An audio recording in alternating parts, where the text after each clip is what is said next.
my channel. So today we're gonna have a period talk because I had posted this short a while ago. I had did a shower routine while I was on my cycle, and a lot of people had commented on it, well, mainly two, and they wanted to ask like hygiene tips or tips while on your period while showering, and they asked me to make a full-length video about it. So I was like, yeah, sure, I'll make it. So we're going to talk about the 4 tips that I personally use and that maybe other people have used as well while showering on your period.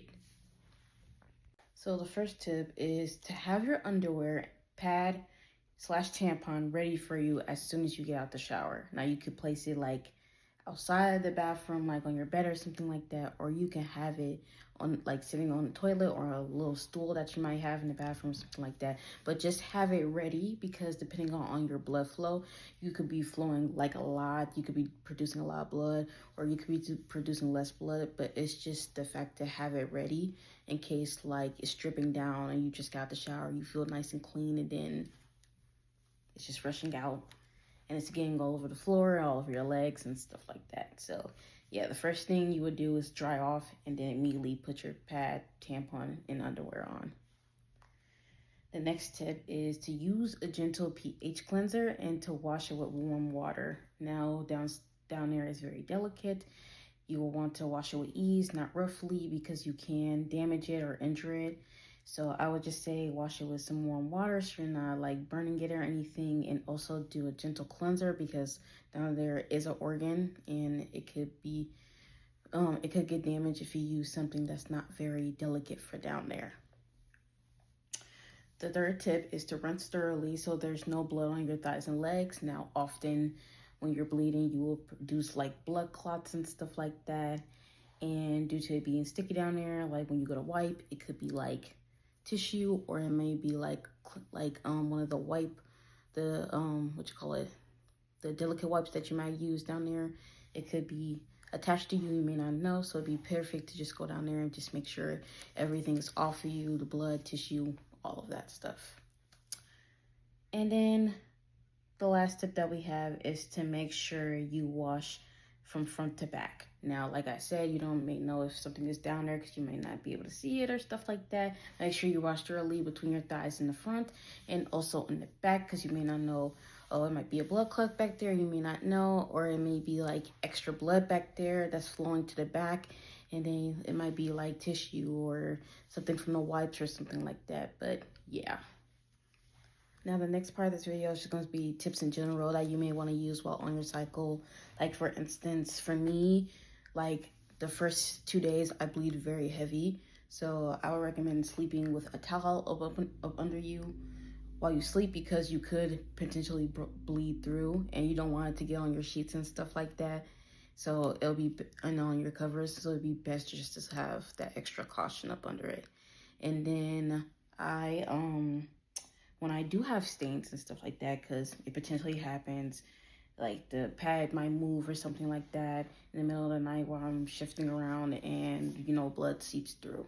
So I use hydrogen peroxide for stains, which cleans very, very well. It helps take it out, but then as soon as it takes out, it's not really clean. In my opinion, it's not really clean after that still. So I use hydrogen peroxide to get the stain out, and then I immediately put it in the washing machine so it can be fresh and clean, right? So I can use the sheet again, or the towel, or the underwear. Then for me, I personally use pads, because tampons, you have to know how to put it up in there properly. Not to mention, you could go into anaphylactic shock and you could potentially, KO from that.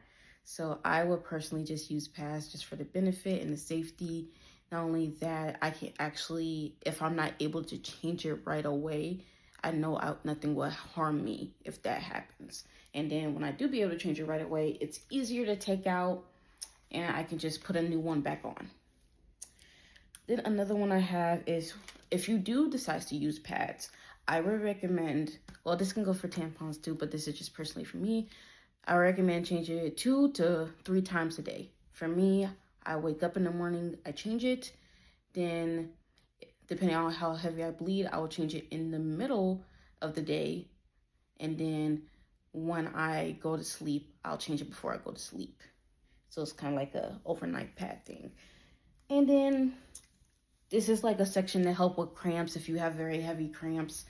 For me, my cramps aren't that heavy, but the first day it gets heavy, so I would take a leave, at least 2, and then I would just relax for the rest of the day and it would feel fine.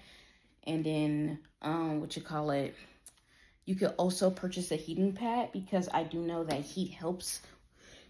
Excuse me. I do know that heat helps with cramps, which I don't know the science behind that, but it does, because I used to use like a hot towel, a hot water bottle on my stomach, and it would ease the pain a bit. So I recommend doing that, or just use, pain medicine. Then another tip you should do is carry wet wipes in your purse and stuff like that if you don't already do so already. So like I said, depending on your blood flow, you'd be flowing a lot and stuff, and it'd be tons of blood. And wet wipes just help like clear it up a lot, like just take the excess blood away better than tissue, because tissue isn't wet, and so using a wet wipe helps along with the tissue just to pick up the excess blood. So that is all for my video. I thank you for the people who tuned in, and I hope that you use some of these tips that I told you. If you want more content like this, please like, subscribe, and comment, and I'll be sure to record more videos like this. But that's all, and I hope you all have a great day, and stay tuned for more interesting topics. Bye.